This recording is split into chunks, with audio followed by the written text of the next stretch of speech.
He told us that towards the end of time, you will see the people of the ala, ri'asha yatatawaluna fil bunyan. He said there will be poor people who were the desert people, and they were poor and they were taking care of goats and animals, and then they'll begin to build huge buildings.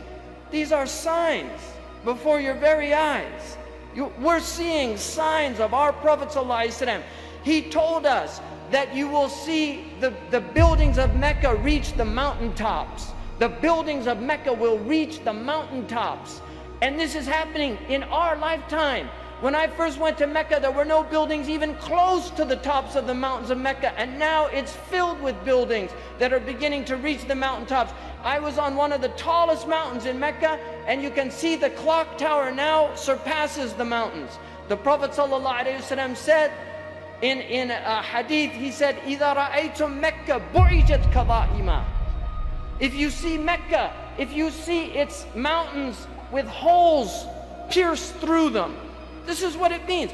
بُعِجَتْ كَضَائِمًا وَيَتَسَاوَى بُنْيَانُهَا رُؤُوسَ جِبَالِهَا. And you see the buildings reach or in a riwayah ta'lu, they will actually surpass the mountaintops. And then he said, فَقَدْ أَظَلَّتَ السَّاعَةُ. It means that the sa'a has cast its shadow. Imam As-Suyuti says in this, هِيَ عِبَارَةٌ عَنْ دُنُوَ السَّاعَةِ. It means that the hour is near, it's coming close. In fact, in all of these we see pointers towards a scientific and technological revolution which would sweep the world. And the mastermind behind that scientific and technological revolution is the Antichrist.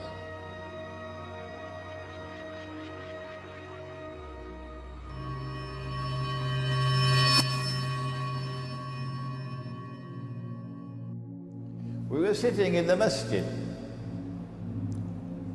and the Prophet alayhi salatu wasalam is sitting with us.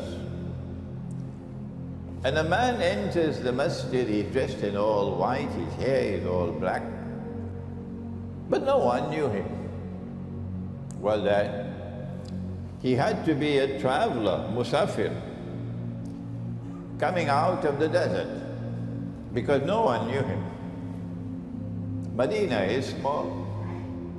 Well, if he's coming out of the desert, he'll have dust on his clothing, and dust on his eyebrows, and dust on his beard. In those days we used to have beards. But this man is spotlessly clean. So this is a puzzle. This is something strange. Who is he? It's mysterious. It's mystifying. It turns out, eventually we learned that this was Jibreel alayhi salam.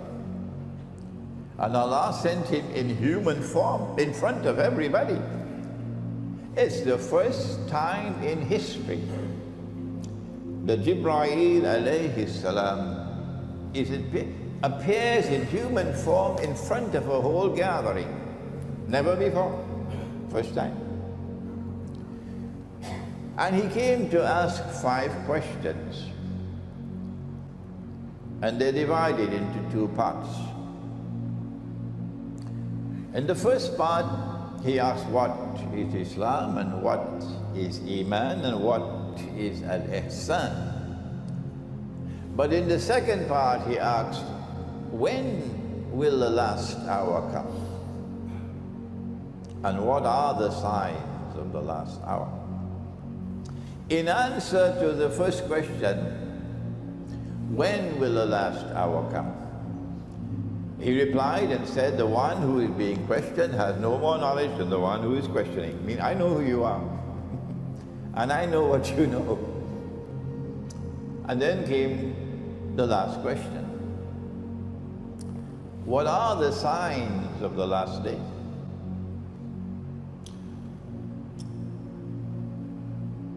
The last day is different from the last hour. The last hour will come like the twinkling of an eye,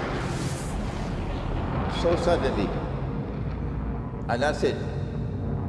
And the entire material universe will be transformed into something different. غَيْرَ الْأَرْضِ, it says, غَيْرَ الْأَرْضِ وَالسَّمَاوَاتِ, something different. But before that, there is another end, and that's the end of history. The first sign of the two was very easy to understand and to recognize. We didn't need a PhD from MIT. That the naked, barefooted shepherds would be competing with each other in the construction of tall buildings. My building is taller than yours. Oh, no, no, no, no. We got the tallest one of all in Dubai. Oh, no. We in Jeddah, we're coming with one taller than you in Dubai. Huh? So, he gave a precise people who are going to be doing a precise action. And I want you to understand something. There are two types of Arabs. There are city dwellers who live in great cities like Damascus, Alexandria, Cairo, Yemen, Sana'a. They live in these sort of places. And there's another type of Arab, a destitute Arab, known as the Bedouin Arabs. The Bedouin Arabs at the time of the Prophet and before the Prophet and after the Prophet, even until the 1950s, were poor, uneducated, illiterate, and generally people who were cut off from the rest of the world. Now, if the Prophet wanted to make a prediction which was going to be self-fulfilling, he should have said, the Persians are going to compete with each other to build tall buildings. Why? Because the Persian capital, Ctesiphon, was the biggest city in the world. Or he should have said, the Romans are going to compete with each other, the Byzantines are going to compete with each other for tall buildings. Why? Because Hagia Sophia was the tallest building on earth for centuries. The Prophet Muhammad, if he wanted a self-fulfilling prophecy, he should not have said the Bedouin Arabs. He should have said the other nations. Plus, here's the thing. It does. Because they are people who don't have wealth. And until the 1950s, before we discovered the black gold of oil, these same people did not have access to the wealth to build tall buildings. Now the Prophet Muhammad, peace be upon him, he did not like tall buildings. He did not like extravagant buildings. In fact, he actually told Muslims not to do that. There is verses of the Quran which talk about the vanity of building buildings. So if he wanted a self-fulfilling prophecy, he should have said the city-dwelling Arabs are going to build buildings to compete with each other. And to couple this, he should have encouraged them to build tall buildings. But he didn't do that. He spoke about a poor group. And two, he told people not to build tall buildings. So the self-fulfilling prophecy or the reverse-engineered prophecy doesn't make sense. And I'm going to give you a reference here. There is a book published called Arabian Sands. This book, I've forgotten the name of the author, but it's called Arabian Sands, published by Penguin. And this book is written by a British explorer, Wilfred something, when he was traveling through these Bedouin areas in the 1940s. Read that book and look what he says about the Bedouins. Look what he says about how poor they were, about the way they actually lived. The Bedouin Arabs, they were unaffected by the golden age of Islam. When the Arabs, along with the Persians and the rest of the Muslim world, were at the forefront of the world in terms of science and education, the Bedouin Arabs were living in the same way as before, milking camels and eating dates and going to war. They were doing the same thing they were doing at that time. After the Golden Age, when we had, after the Umayyads, after the Abbasids, when we had the Ottoman period, when we had the Ottoman Empire, when the Ottomans, the Ottoman Turks, when they controlled a large mass of the world, when they were the rulers of the Muslims, the Bedouin Arabs were living in the exact same way that they were living before. So this group of people, from every counterfactual way, from every falsification way, when you try and check that, there is no way that if the Prophet wanted a self-fulfilling prophecy or a reverse-engineered prophecy, he should have made other guesses. It's very simple, that you would easily understand that the people who are impressed by tall buildings, and the tall buildings is a symbol of progress. And if kampung, for our listeners in Britain and France, kampung means a village.